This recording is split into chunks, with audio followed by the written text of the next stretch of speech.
Why is this vibrating? Getting phone calls? I don't even use this phone. Tic tac. Today is the ultimate day for a combo. God damn you. Garbtown. Welcome to Garbtown. Population, everybody. Ecuador is awesome, okay? There's so many good reasons to pack your bags, head to Ecuador right now, even if it means abandoning your family. Actually, I think that was one of the slogans that the travel industry was using here. Abandona a tu familia. Ven a Ecuador. In my past videos, I've outlined all the good reasons to move to Ecuador. Today, I'm gonna shit talk the country. That's right, Ecuador. You're not so hot after all. You think you're good with your beautiful vistas? Your fresh fruits and vegetables? Think you're tough? You wanna step to me, bro? You want some of this No. I love Ecuador, and this list was really hard to make, but I do want to cover my ass a little bit. I don't want people coming here saying that itchy feet on the cheap guy said this place was all awesome. I got roosters crowing in the early hours of the morning. Like, people like this. Y'all don't know people like this. Y'all don't know people like this. Y'all don't know people like this. Y'all don't know people like this. First thing I want to talk about, import taxes. I hate the import taxes here. They make things cost twice as much as they would in North America or Europe or Australia or wherever. Ordering from Amazon or whatever online is not an option here, nor is having someone send you anything, even if it's a gift. Whatever gets sent to you will probably get stuck in customs. You'll have to pay something crazy just to get it out. I believe just an empty envelope is $50, but the custom taxes can be as high as 40% of the value of the item. Even sending things out is really expensive. So don't go thinking you're gonna send your kids a cool gift to make up for the fact that you moved to Ecuador and abandoned them. They're not getting anything from you, man. Maybe like a future bill for a shrink or something. To get around the high import taxes, most expats will use what's called a Mule Service. You can find Facebook groups for this. People will post a message like, I'm going from here to Ecuador and I have this much room in my suitcase. This is how much I'm charging per kilo. You know, like if you're interested, send me a message. So if you want a new laptop, you order it, you send it to their house in America or wherever, and they pack it in their suitcase, they bring it for you and they charge you for it. It sounds a bit sketchy, especially if you're ordering something really expensive, but there's people who make the trip all the time and they're doing this all the time. So they have a good reputation and you can kind of see in the past that they've worked with other people.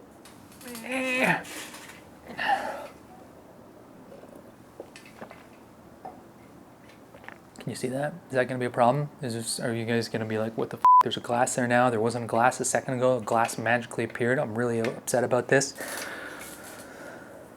I like that Ecuador uses the American dollar. It's the most popular currency in the world. It's more convenient for me.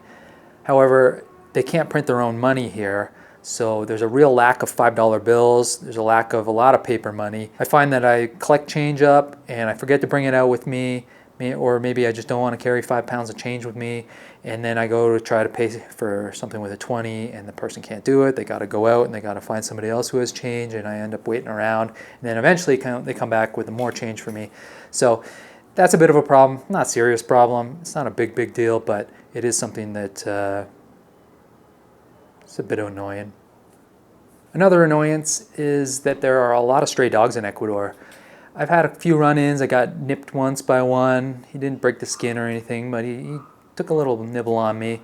I've been chased by dogs on my motorcycle many times. It's a little scary when you're cruising along on some back street. You're trying to traverse the street with a lot of potholes, and all of a sudden a pack of dogs start barking and chasing after you. You gotta speed up. And, yeah, that's a hassle for sure.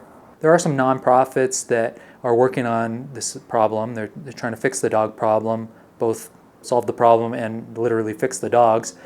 And it has worked. The dog population has dropped over the past few years, so it is getting better, but it is still something you should be aware of. I don't really mind the dogs that much, as long as they're not assholes.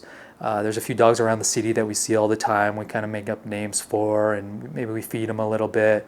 There was one down at the coast we were friends with. I think, she was, we called her Fatty Nips.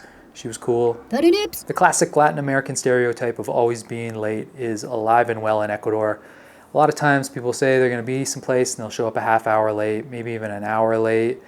And to me, it's a bit of an insult because I'm pretty punctual, and I just feel like they think their time is more valuable than mine. But that's not really the case. It's just a cultural thing. It's something you have to deal with here, and you just gotta get used to it. I mean, their time probably is more valuable than mine. I spent like an hour today watching old pro wrestling videos. So Ecuador is much noisier than, say, my home country of Canada.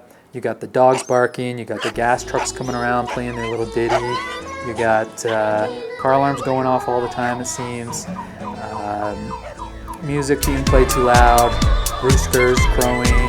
I think after living in Vietnam, I've gotten used to the noise. It's so much louder there, so here I can drown out the noise really easily. It doesn't really bother me that much. Not enough.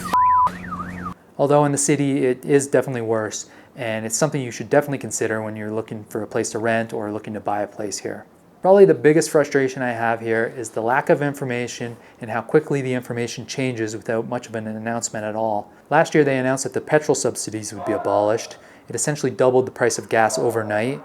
Pretty big deal. You think they'd want to ease people into it, but they pretty much just told us the day before it happened. They ended up having to backtrack on that because people got so upset. During the pandemic, they've had driving restrictions here. I can only drive on Mondays, Wednesdays, and Fridays. But then when the state of emergency ended in September, they said, okay, we're going to flip the days, so everybody who could drive on Monday, Wednesdays, and Fridays can now drive on Tuesdays, Thursdays, and Saturdays. The idea was every month it'll flip. That was great. I was like, okay, finally I can drive on a Saturday. They gave us 15 days notice for this. Perfect. Like, wow, what's going on here? This is unusual for Ecuador. And then 2 days before the switch happened, they said, we decided it's too confusing if we switch it, so we're just going to keep it the way it was. I don't really understand how announcing something 15 days prior is more confusing than announcing it 15 days prior and then going and 2 days before it's about to switch saying, no, we're just going to keep it normal. I mean, get your shit together, man. We're planning to take a trip down to Baños next week. Stay tuned for that video. And I've been trying to figure out when I can drive because the restrictions are according to cantons now. There's like 220 cantons in Ecuador. First of all, I have to figure out which cantons I'm driving through. And then I have to figure out, like, I don't know, a Facebook page or the official website of the canton and try to go through all their information to find whether they've put in place driving restrictions, whether they've abolished their driving restrictions, what they are. And it's just such a hassle. It would be so much easier if there was one government source that just listed everything. But there isn't. Get your shit together, Ecuador. I have a theory that the government waits till the last minute because Ecuadorians don't put up with shit. They love to protest. So by waiting till the last minute to announce something, it gives them less time to kind of get organized for a protest. It's just a theory. I don't really know. Maybe they're just terrible at their jobs. Maybe they're a garberment instead of a government. That's the combination of the word garbage and government. Just made it up. You can use it if you want to. Impress your friends with it. Sticking to the topic of politics, the instability of Ecuador's political situation is something that you should probably be wary about. Since we moved here about 15 months ago, a curfew has been put into place on 2 separate occasions. There have been countless attempted coups in the past 20 years. About 10 years ago, the police took the president hostage. It's just a lot of instability in the government here. I actually have a video about the current political situation in Ecuador, and I suggest you watch that. It just gives you an idea of the corruption and just the uncertainty that is politics in Ecuador. There's actually an election coming up in February, and the current president isn't running for it, so there is going to be changes coming, I think. It'll be interesting to see who gets elected and how the people react to it and what kind of changes the country goes through because of it. Depending where you live in Ecuador, elevation might be a problem for you. In Quito here, it's around 2,850 meters high. That's about 10,000 feet, I think. It's high and it affects you.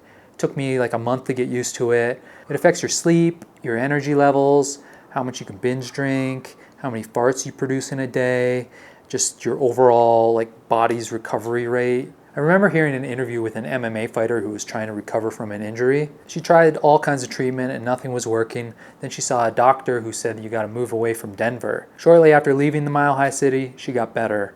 And Denver is about half as high as Quito is. Of course, not everywhere in Ecuador is high altitude, and not everybody's affected by it, but it's definitely something you need to be aware of. There's also the fact that Ecuador is on the equator.